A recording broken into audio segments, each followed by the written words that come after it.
Hello అండి.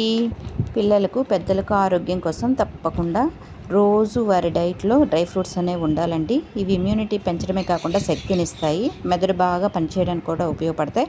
అయితే చాలామంది వీటిని డైరెక్ట్గా తినడానికి ఇష్టపడరు. అందుకనే వాటిని మనం పౌడర్లా తయారు చేసి నైట్ రోజు పాలల్లో కలుపుకొని తాగితే ఆరోగ్యానికి చాలా మంచిదండి. ఈ పౌడర్ని ఎలా తయారు చేసుకోవాలో మనం చూద్దాం.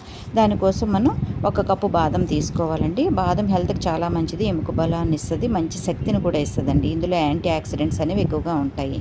దీన్ని 2-3 మినిట్స్ వేయించుకోవాలి. తర్వాత 1 కప్పు జీడిపప్పు తీసుకోవాలి. వీటిలో అధిక ప్రోటీన్, ఫైబర్ ఉంటుందండి, మంచి టేస్ట్ని కూడా ఇస్తాయండి.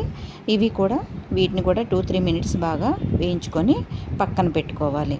తర్వాత మనం 1 కప్పు పిస్తా తీసుకోవాలండి. ఇవి జ్ఞాపక శక్తిని పెంచుతాయి, నెక్స్ట్ కొలెస్ట్రాల్ని కూడా తగ్గిస్తాయండి, మంచి టేస్ట్ని కూడా ఇస్తాయండి. వీటిని కూడా మనం ఒక 2-3 మినిట్స్ వేయించుకొని పక్కన పెట్టుకోవాలి. తర్వాత మనం 1 కప్పు వాల్నట్స్ అనేవి తీసుకోవాలండి. తీసుకొని వీటిని కూడా మనం ఒక 2-3 మినిట్స్ వేయించుకొని వాటిని కూడా పక్కన పెట్టుకోవాలి. ఇందులో ఇవి మైండ్ని బూస్టింగ్ చేయడానికి, హార్ట్, డైజెస్టివ్ సిస్టమ్ బాగా పనిచేయడానికి మనకి యూజ్ అవుతాయండి ఇవి. నెక్స్ట్ 1 కప్పు గుమ్మడి గింజలను తీసుకోవాలండి. తీసుకొని వీటిని కూడా ఒక 2 మినిట్స్ పాటు వేయించుకోవాలి. అయితే నేను గుమ్మడి గింజలని, పుచ్చు గింజల్ని కలిపి వేయించేసానండి. అయితే ఈ గుమ్మడి గింజలు అనేవి మనకి ఎముక బలాన్ని ఇస్తాయి, ఎక్కువ ఎనర్జీని కూడా మనకి ఇస్తాయి. ఇంకా మూత్రనాళాల సమస్యలు ఏమైనా ఉంటే మనకి ఇవి దూరం చేస్తాయి. ఇంకా తర్వాత 1 కప్పు మకానా తీసుకోవాలి. తీసుకొని వీటిని కూడా ఒక 2 మినిట్స్ బాగా వేయించుకోవాలి. వీటిని తామర గింజలని కూడా అంటారండి. ఇవి వెయిట్ లాస్కి, మానసిక ఆరోగ్యానికి కూడా ఉపయోగపడతాయి, జీర్ణక్రియకి కూడా బాగా ఉపయోగపడతాయండి. తర్వాత 1 కప్పు పుచ్చకాయ గింజలను తీసుకోవాలండి. తీసుకొని వీటిని కూడా ఒక 2 మినిట్స్ పాటు వేయించుకోవాలి.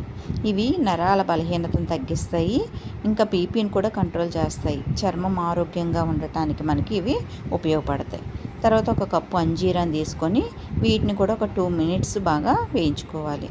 వేయించుకొని ఇవి రక్తాన్ని పెంచుతాయి, జీర్ణక్రియను కూడా బాగా మెరుగుపరుస్తుంది. తర్వాత మనం 1 కప్పు చియా సీడ్స్ని తీసుకోవాలి. తీసుకొని వీటిని మాత్రం ఒక 1 మినిట్ పాటు కొంచెం లైట్గా వేయించుకోవాలి. ఇవి వెయిట్ లాస్కి, ఎనర్జీకి, గుండె ఆరోగ్యానికి ఇవి చాలా మంచిదండి. వీటిని అన్నిటిని కలుపుకొని కొంచెంసేపు చల్లారిన తర్వాత మిక్సీ జార్లోకి తీసుకొని గ్రైండ్ చేసుకోవాలండి. ఆ పొడిని జల్లించుకొని ఎయిర్ టైట్ కంటైనర్లో వేసుకోవాలి. దీన్ని రోజు నైట్ ఒక గ్లాస్ పాలల్లో కలుపుకొని తాగండి, ఆరోగ్యం చాలా బాగుంటుందండి. ఎక్కువగా హెల్త్ ఇష్యూస్ అనేవి ఏమి కూడా రావు, టేస్ట్ కూడా బాగుంటుంది, అందరికీ కూడా చాలా ఇష్టపడతారండి. తర్వాత మీరు కూడా ఒకసారి ట్రై చేసి చూడండి, చాలా బాగుంటుంది. బాయ్ అండి.